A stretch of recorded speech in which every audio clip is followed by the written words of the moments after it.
네, 안녕하십니까. 부동산으로 부자되기 TV 카페 공유기사 임동성입니다.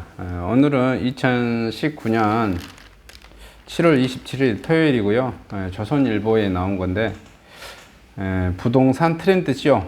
서울은 이런 그 부동산, 이코노미라든지 부동산 트렌드쇼, 이런 행사를 많이 해서 좀 부럽긴 합니다. 저도 이런 것에 최고 전문가들이, 부동산에 관한 최고 전문가들의 의견들을 좀 많이 들어보는 것이 자체가 좋지 않은가 싶어요. 그래서 신문에 나온 것 간략하게 요약해서 정보를 드려보도록 하겠습니다. 부동산 고수들, 서울 집값 급등도 어렵지만 급락도 없다, 뭐 이렇게 제목이 달렸네요. 근데 저는 좀 그렇게 보지는 않습니다. 지금 서울 집값이 문재인 정부 들어서 많이 급등했죠. 그러나 지금 하는 정책을 보니까 저도 그 집값이 잡힐 것이라고 생각했는데, 뭐 급등까지는 어렵지만 급락이 아니라 계속해서 좀 더 올라갈 것 같다라는 그런 생각이 좀 들어요. 이게 정책적으로 보니까 서울은 그럴 거라는 생각이 확실하게 드네요. 왜냐하면 가장 큰 사유는 공급을 해주지 않으니까. 첫날 장 대비에도 1만 2천 명이 몰렸고요. 은퇴자는 주택수 늘리기보다 월세 잘 나온 한 채에 집중을 하세요, 뭐 이런 소제목이네요. 상기 신도시 집값 안정 효과 놓고도 국토부 관료와 부동산 전문가들이 파이팅을 했다는 소리네요. 트렌드 쇼를 찾는 여러분에게만 공개하는 자료입니다, 이렇게 말씀을 드렸더니 그냥 플래시가 아주 집단위로 일어나서 그냥 사진 찍는 사람, 열광하는 사람들이 어마어마하네요. 이제 고종환 한국자산관리원 원장이죠. 이분께서는 부동산의 내재 가치는 미래의 가치를 분석해서 과학적 투자를 해야 한다며 강남, 용산, 상봉 등 시장 분위기와 관계없이 결국 오를 수밖에 없는 곳을 투자처로 추천합니다, 이렇게 했고요. 제가 보기에는 서울은 다 올라요. 안 오른 게 뭐 어디 있습니까? 그 전국에 있는 부동산은 다 오르고 상대적으로 좋은 곳은 더 오르고 뭐 그렇죠. 서울은 좋은 것 같아서 일반적으로 다 자기 금액에 맞춰서 그냥 하시면 될 것 같은데, 뭐 그 중에서 이제 더 좋은 곳, 전문가 말씀드릴 거, 더 많이 오를 곳, 더 좋은 곳 이렇게 뭐 하시려고 하신 거겠죠, 당연히. 전문가들은 서울 집값이 많이 올랐지만 급락은 없을 것, 이렇게 또 소조목에서 잡혔네요. 부동산 트렌드 첫날 서울 집값은 전문가들이 펼쳤는데, 서울 집값은 최근 2, 3년 동안 많이 올랐기 때문에 앞으로 급등은 힘들지만 급락 가능성도 낮다고 말씀했고요. 고종환 원장은 고점 대비 집값이 30% 정도 빠지면 오히려 저가 매수 기회로 삼아야 됩니다. 뭐 30%까지 아니도 10%만 빠져도 뭐 서울 같은 데서는 뭐 저가 매수 기회로 삼아야 된다고 봐야죠. 30%뭐 빠질 사례가 사실 뭐 거의 없다고 봅니다. 그 다음에 박원갑 국민은행, KB국민은행 부동산 수석 전문위원은 단기 급등에 따른 피로감이 있어 서울 집값은 한동안 행보할 것이다. 이것은 좀 좋지 않는, 서울에서 좋지 않는 구역만 행보하지 사실 좋은 데는 제가 보기에는 계속해서 더 오를 것이다. 왜냐하면 특히 부동산 상한제 펼쳐서 더 오를 거라고 이렇게 생각합니다, 저는 개인적으로. 정부가 민간택지 분양가 상한제를 예고한 후 집값이 하락할 것이라는 우려가 제기되고 있지만 공급이 줄어드는 효과도 있기 때문에 급등이나 급락을 예단할 수 없다고 말했습니다. 근데 제가 보기에는 더 오를 것 같아요.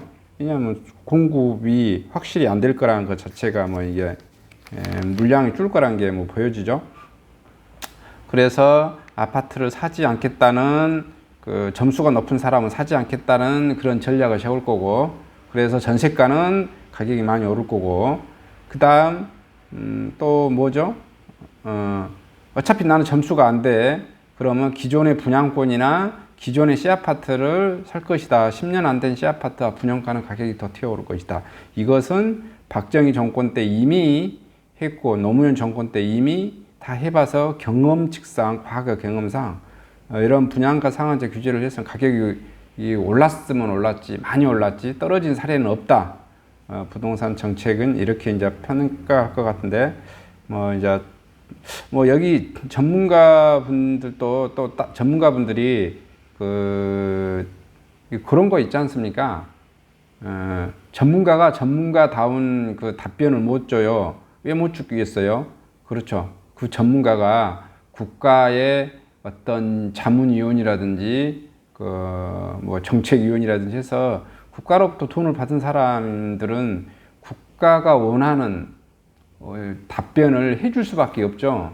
자기 생각은 A인데 국가가 B라고 답변을 해주기를 원해요. 그래서 자기의 그 소신을 죽이고 B라고 답변을 해준 전문위원도 엄청 많습니다. 자, 박운갑 위원은 다주택자 양도세 대출 규제가 여전하기 때문에 자산 규제를 단출하게 유지해야 된다. 특히 은퇴한 투자자라면 주택수를 늘리기보다 월세 수익이 잘 나오는 부동산 하나에 집중해야 된다고 전했죠. 이거 뭐 결국은 이것이 뭐 이렇게 풀어서 썼는데 그냥 똘똘한 한 채 해라 이거죠. 계속 지금 이 정부에서는 똘똘한 한 채.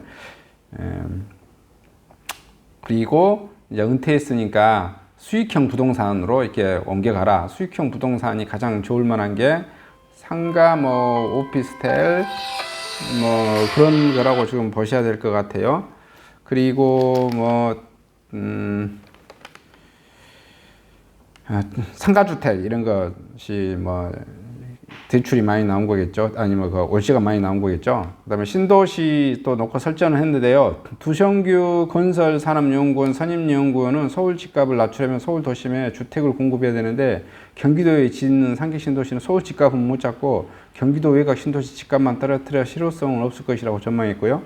이 경기도의 상기 신도시 하면 서울 집값이 오릅니다. 서울에서 토지 보상금 받는 사람이 그 30조 원 되죠. 그분들이 서울에다가 집 사기 시작하면 가격이 더 튀어오릅니다. 그래서 상기 신도시가 서울 집값을 더 부추긴다. 저는 그렇게 생각을 하고요.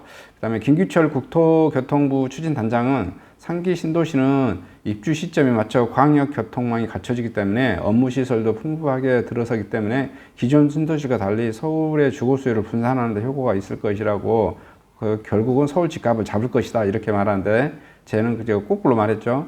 토지 보상금 받은 사람들이 서울 집값 써서 더 튀어오르게 할 거고 그냥 소득 낮은 사람이 신도시로 갈 것이다. 저는 그렇게 봅니다. 그 다음에 손재영 건국대 교수는 자금 여력이 없는 신혼부부를 위해 상기 신도시도 필요하다.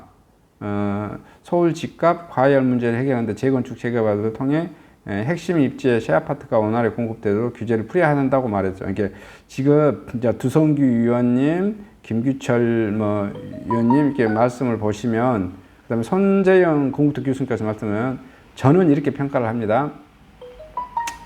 3기 신도시는 사실 해야 지금 상황에서는 할 게 못 된다라는 거죠. 지금 하면은 3기 신도시 하면은 어떻게 되죠? 3기 신도시 토지 보상금 받은 사람이 서울에다가 왕창 투자합니다. 그래서 서울 집값 올리고 지금 서울 집값을 잡겠다는데 사실은 그게 서울 집값을 올리는 정책입니다. 그 다음에 지금 뭐 이제 그 김규철 국토부 공공주택 추진단장께서는 교통망이 확보되고 뭐 하겠다고 집값을 뭐 해서 이제 하겠다고 잡겠다는데 제가 보기에는 서울 집값은 서울이고 경기도 집값은 경기도입니다. 사람들은 그것을 다르게 봅니다. 그것을 동일 상품으로 보지 않기 때문에 그것은 아무런 의미 없는 것 같고 그 다음에 손재인 건국대 교수님 하신 말씀도 별 의미 없다. 왜 그러냐면 지금 2기 신도시가 계속 진행 중인데 3기 신도시를 하는 것 자체도 국가가 사실 국민을 상대로 좀 사기친 거나 다름없다고 봐요. 왜냐하면 2기 신도시를 완료해 놓고 그게 끝난 다음에 3기 신도시를 하는 게 답이지 지금 2기 신도시가 진행되는 와중에 3기 신도시를 하는 것은 2기 신도시를 뭐 내팽개친 거냐 이제 이런 그래서 2기 신도시와 3기 신도시가 동시에 그 주택 가격은 몰락하고 서울은 더 급등하고 제가 보기에는 그렇게 보여집니다.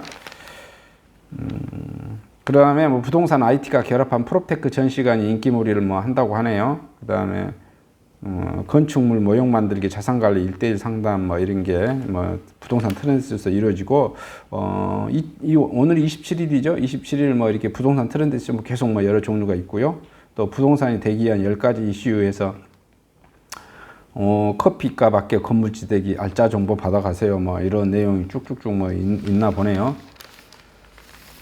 그 다음에 이제 후분양 후분양 평당 4천만 원, 과천 서밋 썰리는 눈 해가지고 가장 작은 59제곱미터 24평이죠. 3인 가구 24평 추천해 드립니다. 대출이 안 된다네. 현금이 10억이 필요해요. 10억이 지금 넘어 9억 넘으면 대출 안 된다겠죠. 예, 지금 9억 7천만 원, 10억 5천만 원 뭐 이렇게 되지네요. 그다음에 33평은 12억 4천에서 13억, 14억이 다 되네요.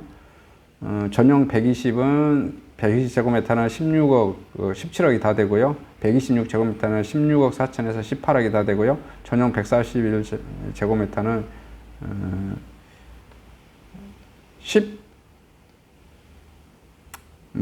16억 8천,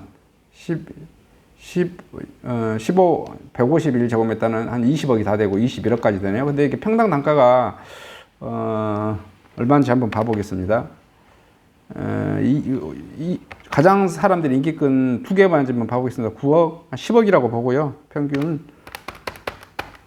10억이라고 보고 24평으로 나누면 4,160만 원 꼴이네요. 어마어마하네요. 과천 서밋이 평당 4,200만 원 꼴이 다 되고요. 그 다음에 33평 한번 봐보겠습니다. 34평이라고 계산을 하죠. 13억 8천 이렇게 해서 13억 8천 나누기 34 하니까 4,100만 원 꼴 되네요. 4,100만 원 꼴. 4,050만 원 꼴이니까 4,100만 원 꼴. 하여튼 뭐 어마어마한 가격입니다. 서울도 4천, 아니 과천도 4천인데 그렇습니다. 하여튼 비싸네요. 그 다음에 10년간 아파트값 65% 오른 대구 이렇게 제목 잡혀졌습니다.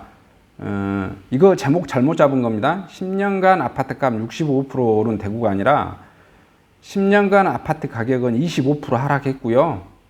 토지가 90% 상승 이렇게 제목을 달아줘야 돼요. 10년간 서울 아파트 부지는 90% 가격이 상승했고 서울 10년간 대구 아파트 25% 하락 이렇게 잡아줘야 됩니다. 절대 부동산 중에서 건물은 가격이 상승하는 게 아니에요. 여러분 제가 계속 말씀드리죠. 이것을 꼭 잘 알아야 됩니다.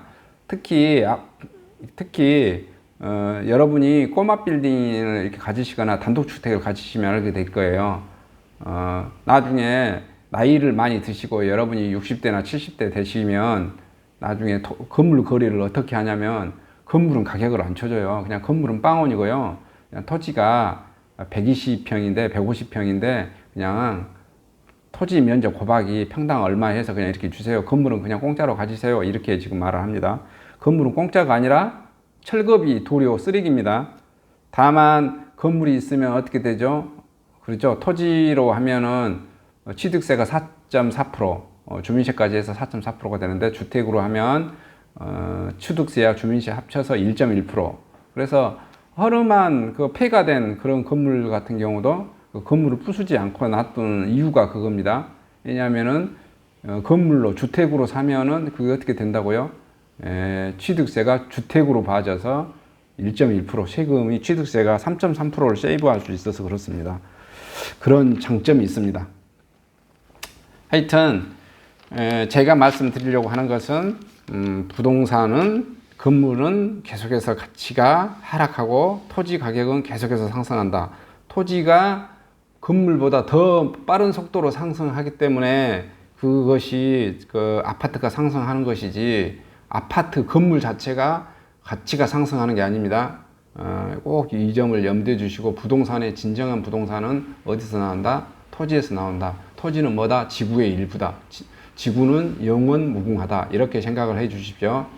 이상 부동산 소식을 마치도록 하겠고요. 저는 나주혁신도시에서 네이버 카페 피카랑 혁신도시를 운영하는 카페지기입니다. 토지, 아파트, 상가, 꼬마빌딩을 중점 중개 거래하고 있고요. 물건 접수를 010-727-4080으로 받고 있습니다. 그리고 유튜브로 물건 광고, 부동산 신문 읽어주고 행간의 의미 또는 제가 부동산 관련 정보를 강의 형태로 내보내고 있습니다.